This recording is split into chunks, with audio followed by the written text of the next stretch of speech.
not democratic, violate human rights. And so they don't believe that it's ever going to happen. And they fear, more than the mainstream, what? They fear intervention, invasion, occupation, or at the very least, dependency. Is there any empirical basis for thinking about that, starting with European colonialism and moving forward? You know, for having that fear? Think about that, being economically dependent, being militarily dependent, being politically dependent in terms of what will happen. So, when you ask Muslims, what do you resent? Majorities of Muslims say what they resent is what I just said, but also the denigration of Islam and Muslims. The denigration of Islam and Muslims, particularly the notion that Muslim life, Arab and Muslim life, is cheaper than other people's lives. Well, is there a basis to begin to think of that? Now, we have a bright group of students here. I won't expect that you'll know this answer. I always hate when people throw questions out. It's a way of hanging yourself, you know. If you get lucky, somebody knows the answer. Otherwise, it gets really embarrassing. Because you say things like, well, you must know the answer. I used to get that in graduate school. My Muslim professor would say to me, well, what about what St. Paul said in, he studied Christianity, Corinthians 12:2? And I go, uh-huh. How am I supposed to know that? Or he'd say things like, we all know when al-Ghazali died. No one would ever forget that. So I looked at it, 1111 AD. Once you hear it, you don't forget it. But I didn't know it was 1111 AD to begin with. So I'm not going to say this, but for most of us here, we would be pretty sure that we could, in rough numbers, talk about the number of Americans who were killed in Iraq or in Afghanistan. We keep the exact count. We know the number of Americans that are injured. Okay?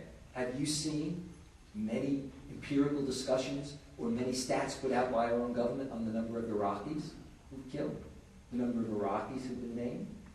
The number of Iraqis and children who have been stillborn, or miscarriages, etc., that have occurred because of that? So what I'm trying to say is, you see, one sees the ability to keep certain stats and not the others, and then the question becomes why? You know? Because you're going to see this big disparity in numbers, and someone's going to say, it is horrific that so many Americans were killed in Iraq. But look at the figures for Iraqi deaths. How do you manage to deal with that lack of proportionality without feeling that there are some substantial problems there? Now, all I'm trying to do is not so much make my argument, but to put out for you and to show you that things are not always as we might initially begin to think about. And so, for example, when after 9/11 we said, why do they hate us? And President Bush and others said, they hate us for our democracy, our way of life, our gender equality, ... everything we are. Well, that's true in terms of maybe Muslim extremists, you know. But often the they was seen as anybody who was against American foreign policy. Anybody who was anti-American was put in the same league as those who hate America and want to kill, versus anti-American in the sense that I don't like your policy. Because if anti-Americanism is unacceptable, then we've got to deal with the Japanese and South Africans, we've got to deal with most of Europe. And in terms of getting, again, something that goes counterintuitive, and I want to work in some stuff just so that you see how difficult it's been for us to have a sense of what the reality is versus the conventional wisdom. When you look at what most Muslims identify as the causes of their discontent, of their grievances, they are political and economic, not religious. But religion is used by extremists to then legitimate those grievances. The empirical proof is go back and look at the early speeches of bin Laden. Look at his interview on CNN. A very good first couple of pages. I mean, in terms of kind of, looks like, you know, articulate, logical analysis of grievances that are all political and economic. Because his main goal was to say governments in the region are un-Islamic, illegitimate, we've got to overthrow them. And ultimately became the notion of the near enemy and the far enemy. The far enemy were those governments that support the near enemy. But then when he went to legitimate what we need to do and to mobilize, then he appealed to religion. But the fact is, when you actually look at data in terms of, you know, what the drivers are, it's not piety, it's politics, it's political grievances.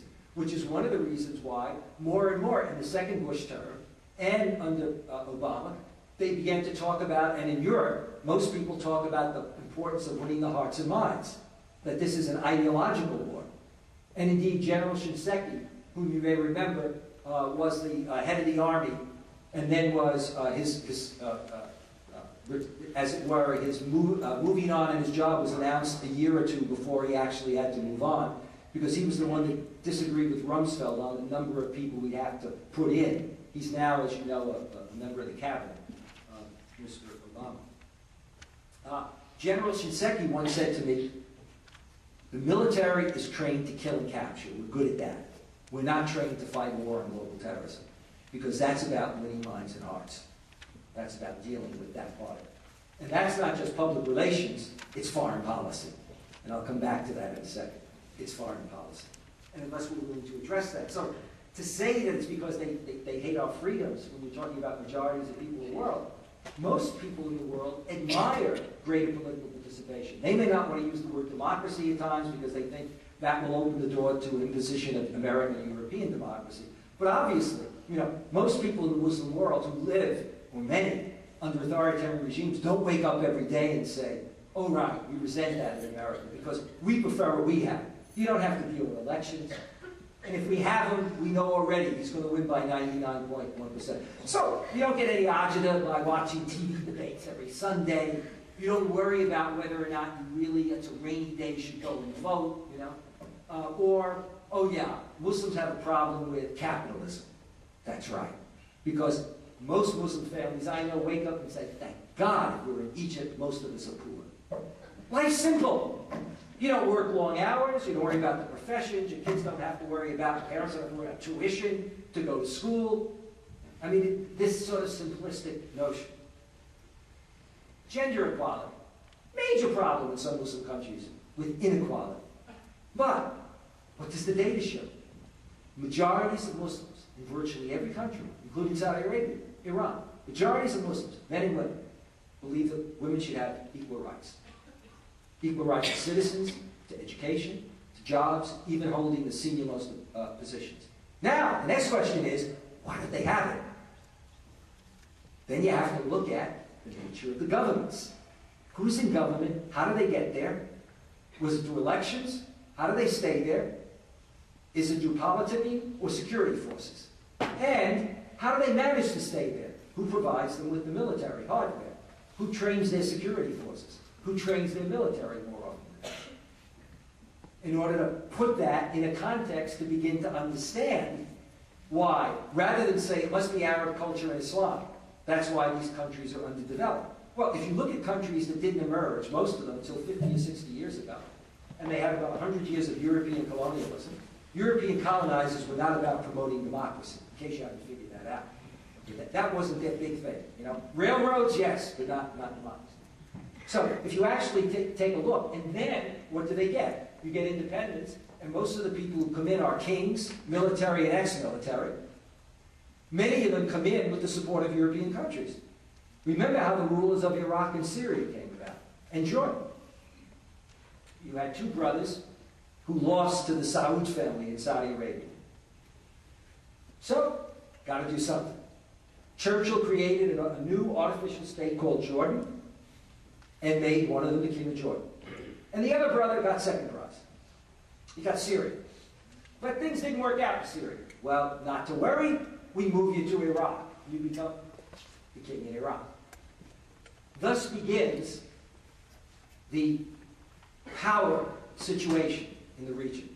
And it's a power situation that on and off, whether it was the Shah of Iran, or Saddam Hussein, or the rulers of Egypt, or Saudi Arabia, or many countries, supported by, selectively, by a number of Western countries. So that gives you the context for what we're talking about. Let alone then when you move to issues of gender equality, in which you've got more patriarchal societies, you've got governments that are very concerned and are patriarchal themselves, and you've got elites that have their agendas. So all of that has to be put into perspective when one wants to try to understand the dynamics that are now playing out. And in particular, one has to deal with this notion of political grievances and double standards.